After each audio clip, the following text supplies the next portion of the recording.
May adlo kayong inahan, adayin my life sa full-time mom / makeup artist / content creator. Hoy, laban. It's another day, another video na pataminahan. So kanin siya nga video katupan ni siya pag New Year's Eve. Mga alas 5 na ako nakahimuan ning ako ang mango float. Tungod kay walay time. Pag human ako gihimo sa mango float, nag-inom-inom sa kog kape din ha. Tapos ako gitan akong kamot na payok man di ay ni siya. Pero kana may salin-salin ning mga biskwit sa Graham sa ako gitaw usog gaon. Unya gituslo na kog kape kay para mas lami. Pag human ako gaon, naglimpyo na ko diri sa lamisa kay mag-decorate na ko. Ug mamutang na ko diri sa mga prutas sa kumbutanganan. Nag-order jud ko aning fruit stand kay para lagi nice kay tan-aw ni ako mga prutas nga 30 ka buo. Unya sa pagtunga-tunga akong pag-assemble din ni amor kuwangan gitaw og usa maylaw tani dili ni mahugma. Ting ampo na lang gitaw na ako pero nindot magud siya tan-aw ka aesthetic. Wow. Hoy, lawan. So wala na ako gipanghugasan ni mga prutas no kay para dili madaot. Kay dili man nahuruton nimo pagkaon sa usa ka adlaw gud. So January 1 ko to 13 awan kinahanglan nimo kaon kag usa ka prutas sa usa ka adlaw mo na pasabot ana. So gipang-arrange na ko siya dinhi kay para dili na sila magkagubo. Wala na lang kami namalit ni mama og nangka kay para dili lang madaot. Kay last year namalit mi ni mama iyahay migpalit og nangka kaso nadaot ra gid pagkaugma. Unya namalit sa ko aning mga kuano gold nga chocolate coins and then yung mga chocolate pod nga mga circle kay para more monies to come. Hoy, lawan. Pagbutang pa lang nako din awa na ako mga anak may manalipay. Unya ako na nagipanggunting-gunting ning mga maning hinatag sa among Tito Rex. Instead nga kinahanglan gyud tong naatong tibuok lawas sa manihan awa na lang gyud ako na nagipanggunting kay wa na space. After nako pag-arrange sa mga prutas dire na pud ko nag-arrange aning akong Happy New Year. Murag na nakita ra ba ni akong abaga tapos akong payok nga kamot. Unya gi-assemble na nako dinhi as among bongbong nga payok ng agi sama sa nga payok ni akong naong. Hoy, lawan. Sa una katong time nga medyo daga-daga pata na apati kusog ay karon wa na gyud taw. Nabay mga anak ka prebuyag ka ay magsamok-samok. Ay hurot gyud taon tanan imo kusog. Labi na kay medyo nasakit pagitaan ning panahon na. Mo na sa Gatorade lang kita mo kapit. Pati Rexidol kay murag nabughat naman atong kalaki ani oy. Lawan.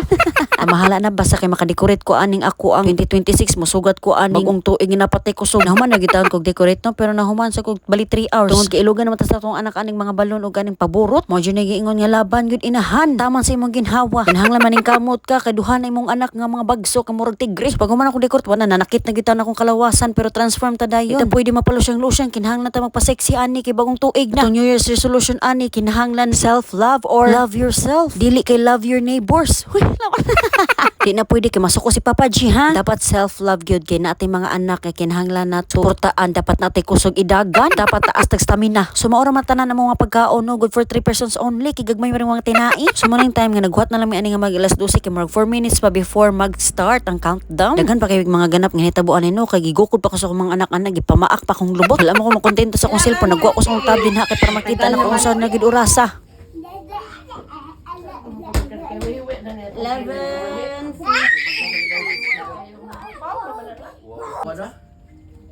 11:59. 4. So kada countdown mi nun, tikadugay gitaw ng oras. Nag-countdown mi pero murag usa ka oras pa maghihuwat nga para maalas 12. Hoy, lawan. 23. Dire sa Jump.